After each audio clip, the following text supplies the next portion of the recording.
Mr.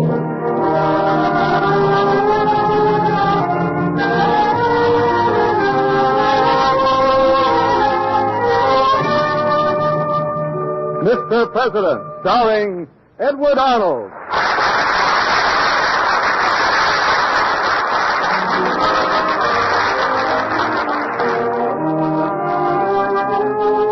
The American Broadcasting Company and its affiliated stations present Mr. President.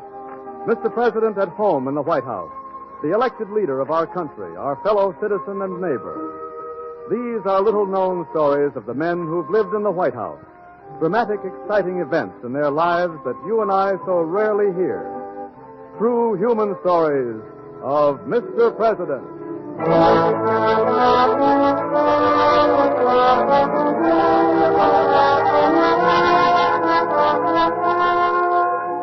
And now, Edward Arnold as Mr. President. Let's visit him in the White House. It's evening, and the old mansion is resting quietly after a busy day. Only one window on the ground floor shows a light. We enter and find ourselves in the president's study. Good evening. Sit down, won't you? You know, it's a funny thing. We always like a man who wants to get ahead, carpenter, inventor, or businessman. But when he wants to become president, it seems to be different, as you'll see in tonight's story. Now, which president was I when these events took place? I'll tell you later on, of course, but meanwhile, I think you may be able to guess. Late one afternoon, at the end of a busy White House day, I was in the study with my secretary, Miss Sarah. I tell you, Miss Sarah, anyone who wants to be president of the United States is crazy. You wanted to be president, Well, Mr. President. I didn't know then what I know now. Look at me. All I do all day is bend over this desk and sign papers. I've signed my name so many times I can't spell it anymore. Good heavens, I'd better look these papers over. If you have spelled your name wrong, it might not be legal. Well, these are all job appointments, Miss Sarah. Nobody will find anything the matter with them as long as the jobs are good. Mr. President, this is all necessary work. Changing half the people in the government, pushing men out, putting new ones in. Oh, I must have been crazy to want this job. Well, maybe you'll feel better if I tell you the Thompsons are here. Secretary Thompson and... Mrs. Thompson? Well, why didn't you tell me before? They're in the small reception room. That's another thing the matter with being president. Things go on behind my back. Nobody tells me anything until I pull it out of them. Yes, Mr. President. Oh, well. I'm sorry, Miss Sarah. I know exactly how you feel. Oh, good. Let's go. You know, this Peggy Thompson's first visit to the White House, Miss Sarah. I suppose Secretary Thompson is very happy. Naturally. Marriage is just as exciting for a middle-aged man as for a youngster. Maybe more so. Especially if the lady is as beautiful as Peggy Thompson. Mr. President, I suppose the gossip about them will drop off now. Well, what if it doesn't? Gossip hurts only the gossipers. This is Washington, Mr. President. Yes, but people are people and gossipers aren't. That's true even in Washington. Well, here we are. Well, Peggy, I'm very glad to see you. Mr. President, I'm very glad to see you. You know, we both have new jobs since the last time we met. Yes, but yours is much easier, even if you did marry George Thompson. How are you, George? Never better, sir. Thank you. Mr. President, you're expecting the Vice President, aren't you? I'll wait in my office for him. Well, show him in here when he comes with you, Miss Sarah, and then join us yourself. Thank you, I will. Now, sit down, both of you. Tell me, you need any advice? Well, we've been getting a great deal of it, Mr. President, like all newly married couples. George, maybe the President can give us some good advice. You know, Peggy, George and I used to share living quarters together. He could never keep track of his shirts, and he was always borrowing mine. I cured him by borrowing his shirt. If that's the worst trouble George and I ever have, I'll be a very happy woman. That is the worst trouble you'll ever have, Peggy. Now, then, I've given you all the advice you need. Excuse me, Mr. President. Yes, Ralph. I've got tea here for Mrs. Thompson and you and Secretary Thompson. Tea, Peggy? Thank you. George? Well, haven't you got any... never mind, Ralph. Tea. Good. Tea for me, too, Ralph. And, Ralph. Sir? These cups. Haven't you got any bigger ones? Yes, sir. But these are the lady cups. Oh, they're not cups. They're thimbles. Well, being as it's tea, sir, Thought maybe symbols are big enough. Ralph, you're a man after my own heart. All right, Ralph. Peggy, you'll have to pour. Certainly. Peggy, the White House will have to do better for you and George than just tea and symbols. I think a dinner party, a small one, huh? As soon as we can arrange it. Oh, I'd love that. Mr. President. Yes, Miss Stone. The Vice President, Mr. Wood. Oh, thank you. Come in, John. Come in. Good afternoon, Mr. President. Hello, Thompson. Hello, Wood. John, you know Mrs. Thompson. Good to see you, Mrs. Thompson. Mr. Wood. Have a thimble full of tea, John? I'd like to, sir, but may I speak to you a moment privately? Yes, of course, of course. Over here by the window. The rest of you go right ahead. Of course, Mr. President. Well, what is it, John? I hope you'll take this the way I mean it, Mr. President. Well, go ahead and we'll see. It's about all the government appointments you're making. Now, don't tell me you've got a lot more recommendations to make. I've got 4 of your people in the cabinet now. Most of the recommendations are coming from Secretary of State Martin Hunter, aren't they? Yes. Do you realize why? Well, to build up our party organization and to carry out our policies. Your policies, Mr. President, or his? Ours. Mine. Yours. His in the cabinet. I've been watching Hunter, Mr. President. I think you ought to be warned. Against him? Oh, come on, John. You can be frank with me. We're old friends. I think it's dangerous for you to have a man in your cabinet who wants the next nomination for president. John, even if that's true, you have nothing to worry about. You know I want only one term and that I'm going to urge you on the party as the next candidate. I'm not thinking of the next term. I'm thinking of this term. Martin Hunter can make you a lot of trouble. Please watch him carefully, sir. Thank you, John. I will.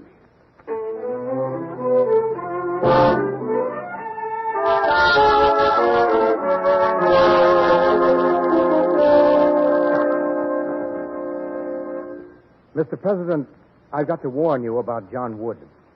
Sit down, Martin. Thank You want to warn me about John Wood? In what way? you. I see I've touched a sore point, Mr. President. You know, I'm just a little puzzled. What about John Wood? Several years ago, you remember the legislature of South Carolina adopted a certain resolution? No, the one about federal laws, you mean? Yes. It said that South Carolina reserved the right to ignore any laws made by Congress that it didn't like. Oh, that's ridiculous. No single state can defy the laws of all the states. South Carolina thinks it can. That's vicious nonsense. You know who wrote that resolution? Everybody knows the legislature of South Carolina. Your vice president, John Wood. What? I was surprised too, Mr. President, but it's absolutely true. Well, can you prove it? In a court of law, if I have to. You see what it means, don't you, sir? Wood's ideas are really the exact opposite of your own, but he's concealed that fact. Oh, there must be some other explanation. Why would he do that? Well, I think it's plain, sir. He wants to be the next president. Oh, that's what he says about you. I see nothing wrong in a man's wanting the highest honor he can possibly get. I do see something wrong in how he goes after it. Are you serious, Martin? You mean Wood hopes to make himself president by means of that South Carolina resolution? Well, how, for heaven's sake? Well, sir, I have a theory. Let's hear it. Congress has just passed a new tariff bill. A number of southern states, South Carolina chiefly, are going to object to it. Their reason that the new duties on foreign goods will be good for eastern manufacturers and bad for South Carolina. They say it'll raise prices. Oh, and you think John will encourage his state to defy the new law? Sir, he's already busy at it. The idea seems to be that South Carolina might refuse to allow you to collect the new duties. Well, I don't know. But to keep his real attitude secret for so long, I can't understand that. Obviously, sir, he's been waiting for the right issue, and the new tariff bill seems to be it. I don't know. I can't believe Wood is that kind of a man. You can't believe me. Is that it, sir? I'll tell you that, Martin, after I've talked to him. In fact, I'm expecting him here in a few minutes anyway. And thanks for your warning, Martin. Good afternoon, Mr. President. Good afternoon, Miss Sarah. Mr. Hunter. Leaving now, Mr. Hunter? Yes, Ralph. It's a mighty fine day outdoors, sir. Well, it's not a bad day indoors, Ralph. I'm glad to hear that, sir. Good afternoon, sir. Afternoon.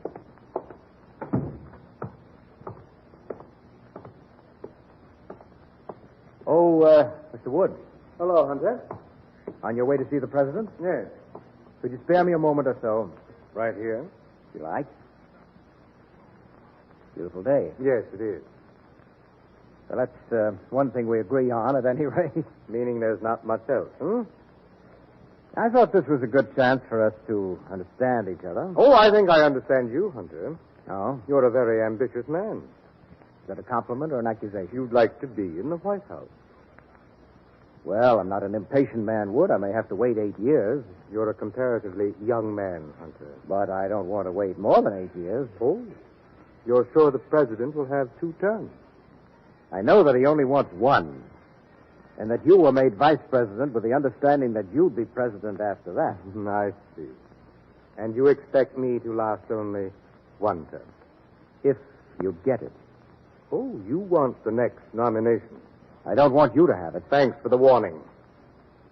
You know, the president thinks that you agree with him, say, about the new tariff bill. Put it the other way. I think he agrees with me. And my guess is that you're wrong, Wood. And that mistake is going to cost you the next presidential nomination. In other words, you'll see to that. Is that what you mean? If you make the mistake that I think you're making, and frankly, I hope you do.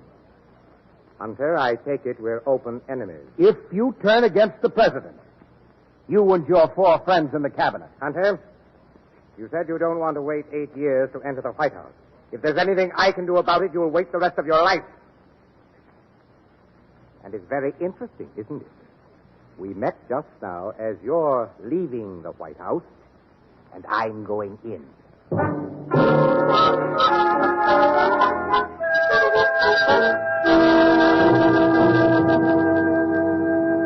Is it true, John? Did you really write that South Carolina resolution? I object to this kind of questioning, Mr. President. I do, too. But now that I've been told about it, I've got to know. I make it a practice to ignore rumors, sir.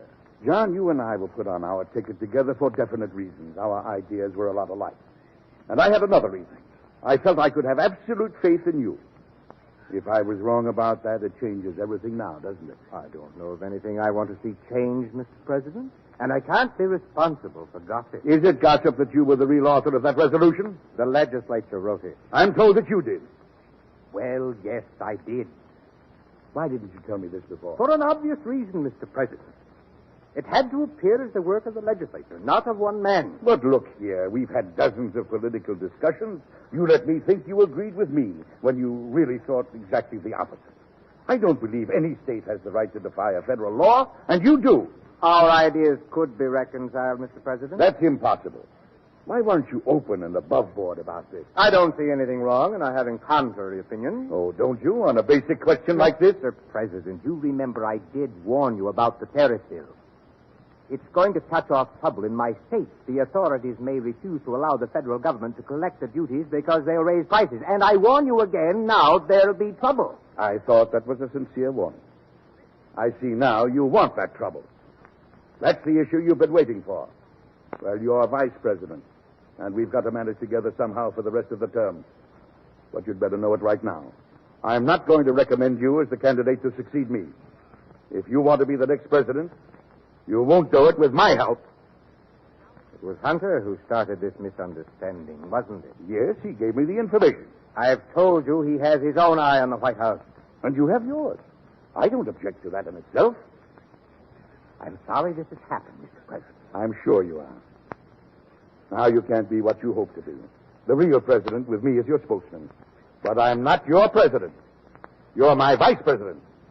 Think that over and decide if you want peace or open war between us.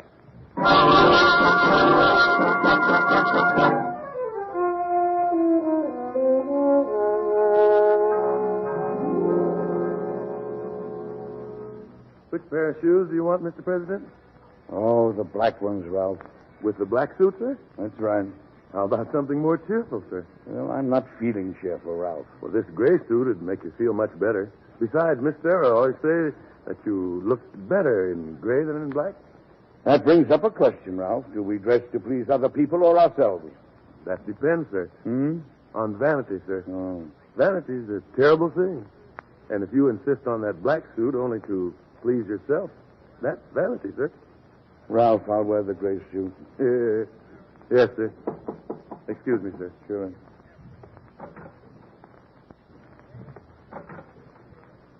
Ralph. May I see the president? Mr. President, Secretary Thompson is here. Oh, show him in. Come in. Captain, come in. Come in, please, Mr. Thompson. Hello, George. I'll finish dressing later, Ralph. Yes, sir.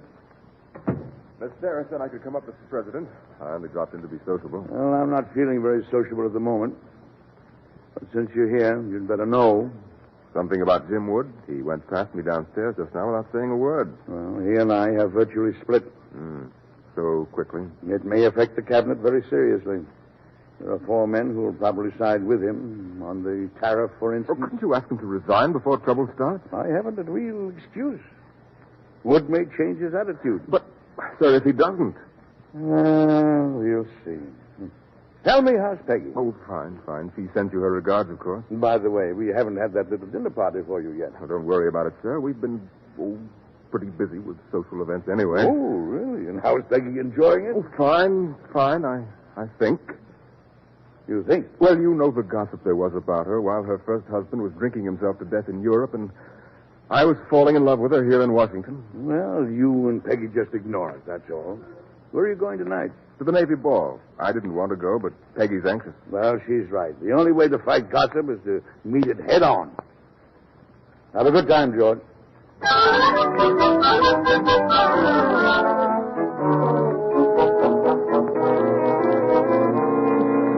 It was outrageous, Mr. President, and I've heard exactly the same description from half a dozen people who were at the Navy ball last night. Now, Miss Sarah, maybe it wasn't as bad as all that. Mrs. Wood snubbed her first.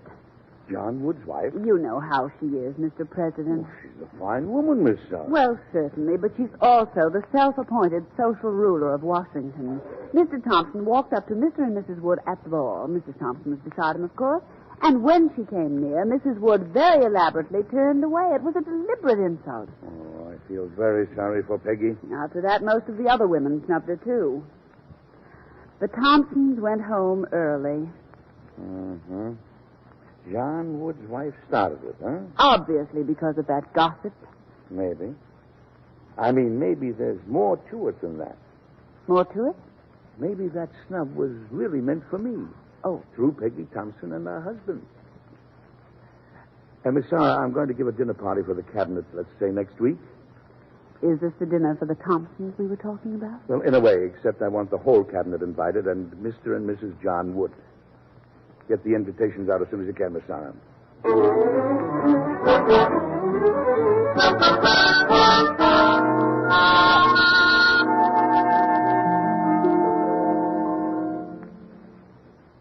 I beg pardon, Mr. President. Yes, Ralph. When will you be wanting us to serve dinner, sir? Well, we'll wait a little longer, Ralph. Yes, sir. Mr. President, Yes, Peggy? I don't think anyone else is coming. You're sure there were no messages, Miss Sarah? Only those that I gave you, Mr. President. The last one from Mr. Wood, saying that Mrs. Wood had a sudden headache. I didn't think John would dare to stay away. Did you, Martin? Well, it seems to me he's the only one who dares stay away. He's the vice president. He can't be punished. The cabinet members can. Well, I won't punish men politically for the social mistakes their wives forced them to make. You understand that, of course, don't you, Peggy? Mr. President, this is all my fault. If I'd known when you invited us that you were doing this on my Oh, account. not altogether. Mr. President, it seems to me that I'm the one to blame. That's nonsense, George. Peggy's my wife, so there's no reason for you to fight our social battles for us. Oh, it's a lot more than a social battle, George, if I understand the president. You're right, Martin. And I think I'm right. But look here, we needn't be sad about it. There's a good dinner waiting for us. Let's enjoy it, shall we? By all means. Let's go. Peggy, my arm. Thank you, Mr. President. And by the way, Martin, I wish you'd drop in the first thing in the morning. I want you here when John Wood comes to see me.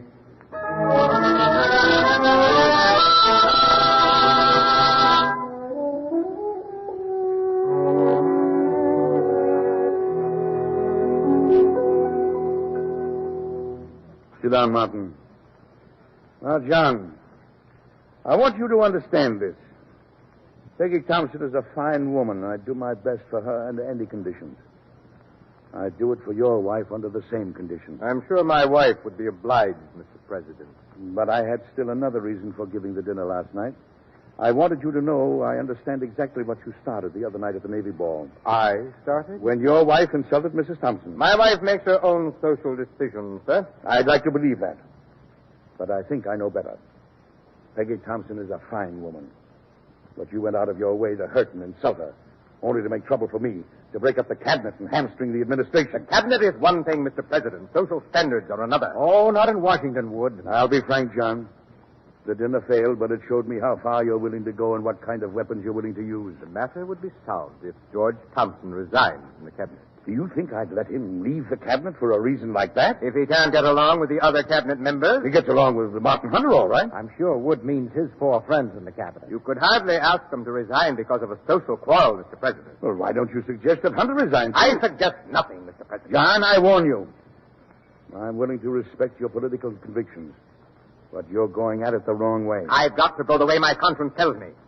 I made a mistake in thinking we could ever agree. I stand for the people in the tariff bill. You're selling the people out. By no means, Wood. You're only twisting the issue to suit yourself. I can't twist my convictions, Hunter. Mr. President, I'm going to fight that fight as long as I live. All right. But I suggest you use more honest weapons. Good day, Mr. President. Well, Martin? He's a hard fighter, Mr. President. Well, you can be frank. So far, he's beating me, isn't he? He can hold a majority of the cabinet right in his hand. Well, you know, sir, he's right about Thompson resigning. Oh, that would be very unfair. After all, Thompson is the source of the trouble. Well, how can I ask him to resign now? I'd be conceding defeat to Wood. The same thing prevents me from asking Wood's 4 men in the cabinet to resign. The only excuse I have is this teacup murder. Well, I have a suggestion, sir. Well, I'd be happy to hear it. Suppose I resign. You? Why, you're not implicated in this mess. Why sacrifice yourself? Well, just the same, sir. You see what it would do? Thompson could resign at the same time without admitting that it's because of his wife.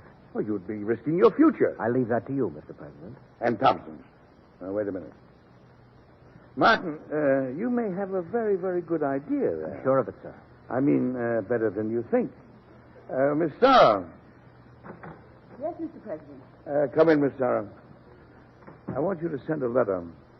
The same letter to all cabinet members except Mr. Hunter and Mr. Thompson. Yes, I'm ready, Mr. President. Dear, and then fill in each name. Of course. As you know, I have accepted the resignations of Secretary of State Hunter and Secretary of War Thompson. This compels I me... beg your pardon, Mr. President. Have they resigned? You resigned, Mr. Hunter? We will have by the time this letter is sent. What was I saying, Miss Sarah? Secretary of War Thompson, this compels me. Oh, yes. This compels me to reorganize my entire cabinet along different lines. And therefore... I see what you're doing, Mr. President. It'll work, won't it? I'm sure it will. Along somewhat different lines, and therefore... Yes, and therefore, since you will not be in sympathy with our future policies, I would appreciate receiving your resignation. I think John Wood's going to be surprised to find himself so alone in the administration.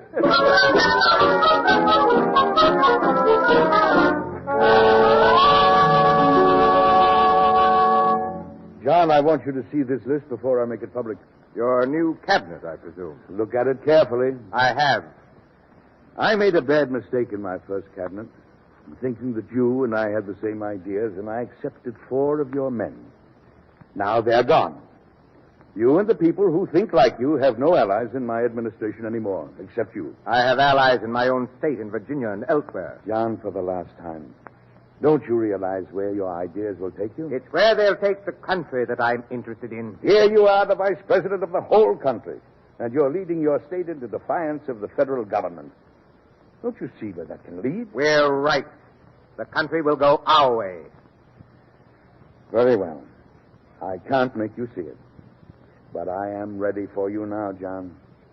For an open fight the whole country can understand. No more hiding behind petticoats. No more secret political maneuvers. Out in the open. As you say.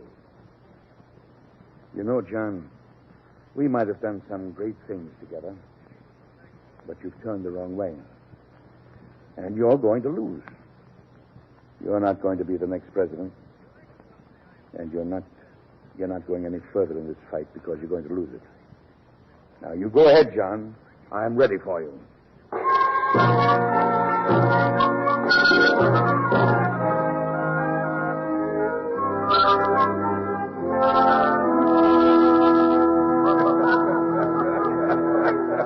Well, George, you'll make a fine ambassador to Spain, and Peggy will make a fine ambassador's wife. Mr. President, we're very grateful to you. Oh, she's right, Mr. President. Oh, never mind that. It's all worked out very well, hasn't it? Yes, there's only one trouble, Mr. President. What's that, Martin? I'm going to England as ambassador, alone.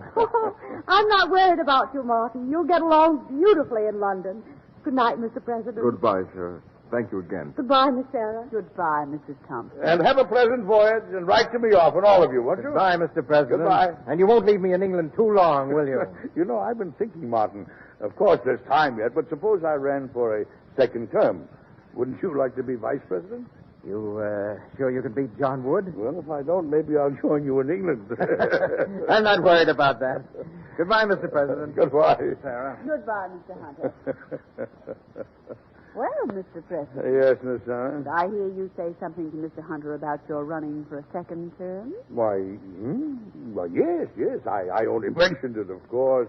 But you said that any man who wants to be president is crazy. I said that, Miss Sarah? Oh, never. Oh, you did? Yeah, but why, I love this job. Now, I wonder how I ever got the other impression. I haven't the faintest idea, Miss Sarah. No, neither have I. Good night, Mr. President. Good night, Miss Sarah. Good night.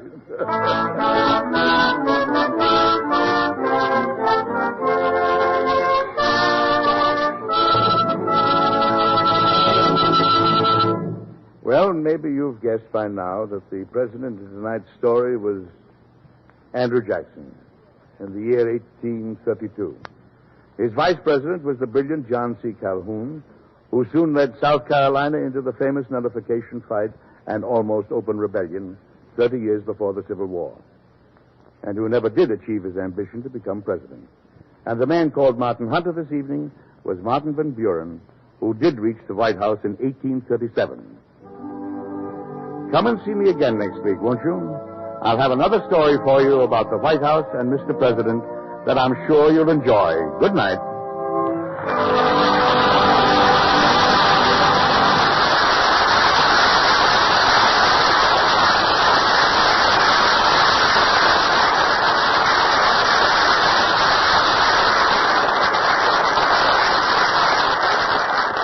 Mr. Arnold appears by arrangement with Metro-Goldwyn-Mayer, producers of Song of Love, starring Katharine Hepburn, Paul Henreid, and Robert Walker.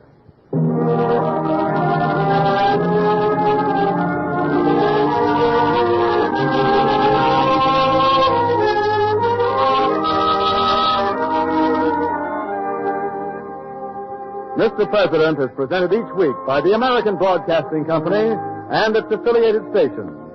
It is produced by Robert G. Jennings. Directed tonight by Charles Powers. John Wood was played by Ted Osborne. Tonight's story by Paul R. Milton was suggested by incidents in the administration of President Andrew Jackson. Music was composed by Al Datz and conducted by Nathan Crow.